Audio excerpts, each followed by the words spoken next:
tag-ulan na naman at nag-crave ako ng bulalo and of course ang mami ng Ilocos na highball. Kaya naman may nadiskubre ako dito lamang yan sa Barangay Santiago, Solsona, Ilocos Norte. Madali lang hanapin ang Bato Bulaluhan dahil ito ay along the highway at katabi lang ito ng isang park dito sa Santiago, Solsona. 3 weeks pa lang siya dito ay dinudumog na ang kanyang specialting bulalo at syempre for only 50 pesos sa lahat ng kanilang tinitinda dito ay napakamura nga naman at napakasulit pa. Alas 4 o kaya naman alas 5 pa lang ay dapat nandito ka na dahil nagbubukas sila ng ganyang mga oras at nagsasara na sila tuwing alas 12 hanggang alauna ng tanghali. Kaya ano pang hinihintay natin? Let the cravings satisfied. Cravings, so here we go.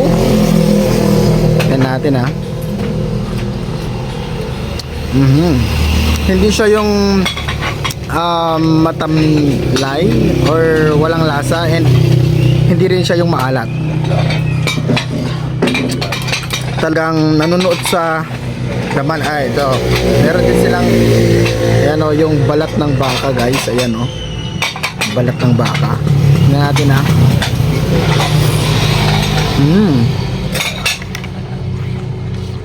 Malambot. Malambot siya guys. And of course, meron din po itong ayan o, cabbage. Yung gulay niya.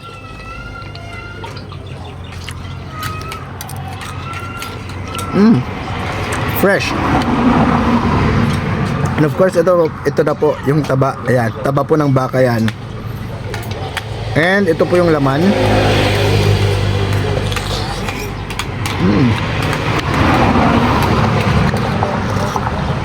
At meron na po siyang kasamang egg. Ayan, meron pong kasamang itlog yan.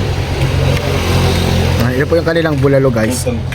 Di ba yung iba meron pong parang mais and ano din nilalagay doon, mga patatas and all. Dito mas madami po yung laman, laman ng baka. And of course ito rin yung kanilang meron buto. Ayan o.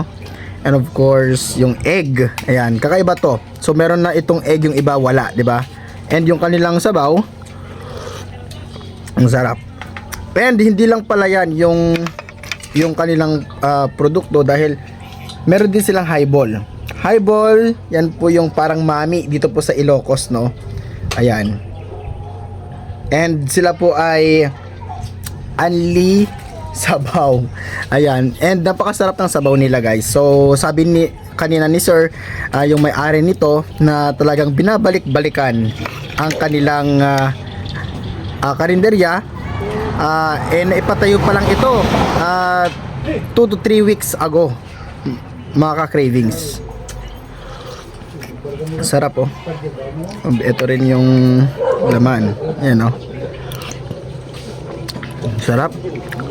Sa Ilocano nagnanam, nag-imas. Diba? And ito rin yung kanilang rice. Ganito po kalaki yung rice nila, o diba? Ang dami.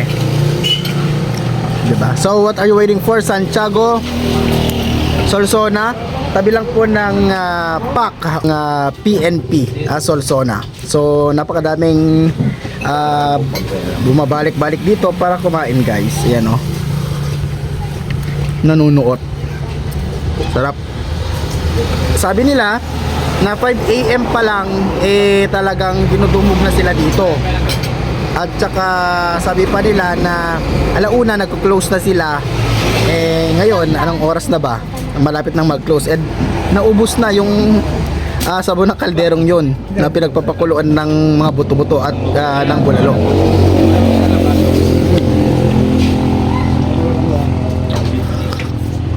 Sarap. Tanggal ang pagod mo dito kahit mainit ang panahon, no? Talagang mapapakain ka, mapapa-extra-rice ka pa. Akalain mo itong napakalaking bowl nito, ito 50 pesos. Ayan, 50 pesos na po ito guys. So talagang sulit na sulit po ang bulalo nila dito. And of course yung highball nila 50 pesos din, pati ang budget nila, budget meal nila. So approve ka cravings. and cravings satisfied.